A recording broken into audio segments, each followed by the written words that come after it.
السلام عليكم ورحمة الله وبركاته. الحمد لله الذي نحمده ونستعينه ونستغفره ونؤمن به ونتوكل عليه أما بعد.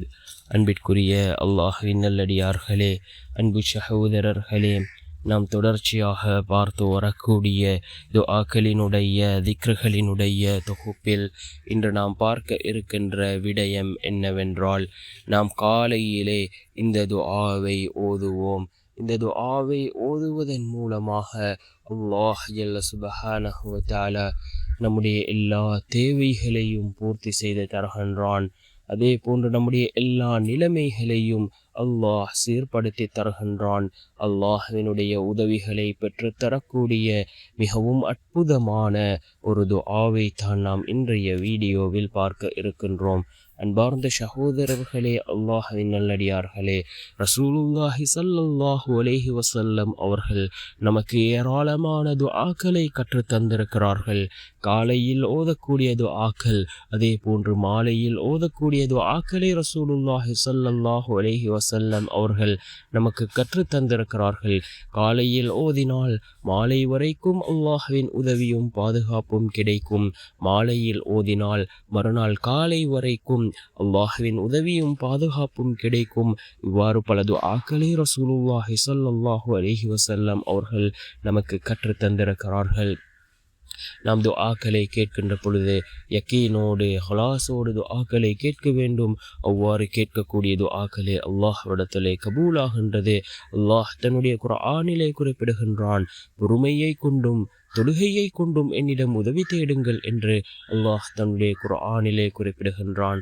நாம் பொறுமையாக இருந்து நாம் அல்லாஹ்விடம் பிரார்த்தனை செய்வோம். சஹாபாக்கள் தங்களுடைய வாழ்க்கையில் ஏதாவது ஒரு பிரச்சனை ஏற்பட்டால் 2 ரக்காத் தொழுதுவிட்டு அல்லாஹ்விடம் கையேந்தக்கூடியவர்களாக இருந்தார்கள். எந்த அளவுக்கு என்றால், ஒரு ஹதீஸ் வருகின்றது, ஒரு சஹாபி தன்னுடைய தோட்டத்திற்கு தண்ணீர் தேவைப்படுகின்றது, விவசாயம் செய்வதற்கு தண்ணீர் தேவைப்படுகின்றது. அந்த நேரத்திலே அந்த சஹாபி 2 ரக்காத் தொழுதுவிட்டு அல்லாஹ்விடம் கையேந்துகிறார்கள். எவ்வாறென்றால், அவருடைய தோட்டத்திற்கு மாத்திரம் அல்லாஹ் மலையை பொழிய வைத்தான்.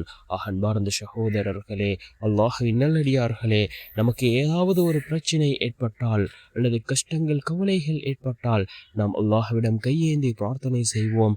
நிச்சயமாக அல்லாஹ் ஜல்ல சுப்ஹானஹு வ தஆலா நம்முடைய பிரார்த்தனைகளுக்கான பதிலை வழங்குவான். இந்த துஆ மிக முக்கியமான ஒரு துஆவாக இருந்து கொண்டிருக்கின்றது. நாம் காலையை அடைந்ததும் இந்த துஆவை ஓதுவோம். இதன் மூலமாக அல்லாஹ் ஜல்ல சுப்ஹானஹு வ தஆலா நம்முடைய எல்லா நிலைமைகளையும் அல்லாஹ் சீர்படுத்தி தருவான். என்ன துஆ? அல்லாஹும்ம ரஹ்மதக அர்ஜு ஃபலா தகில்னி இலா நஃப்ஸி தர்ஃபத ஐனின் வ அஸ்லிஹ் லி ஷஅனி குல்லஹு வலா தகில்னி என்று வரக்கூடிய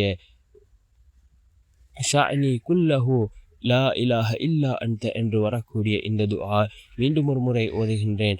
அல்லாஹும்ம ரஹ்மதக அர்ஜு ஃபலா தகில்னி இலா நஃப்ஸி தர்ஃபத ஐன் வ அஸ்லிஹ் லி ஷஅனி குல்லஹு லா இலாஹ இல்லா அன்த. யா அல்லாஹ், நான் உனது அருளையே ஆதரவு வைத்துள்ளேன். கண் சிமிட்டும் நேர அளவுக்கு கூட என்னை என் பால் சார்ந்திருப்பவராக நீ ஆக்கிவிடாதே.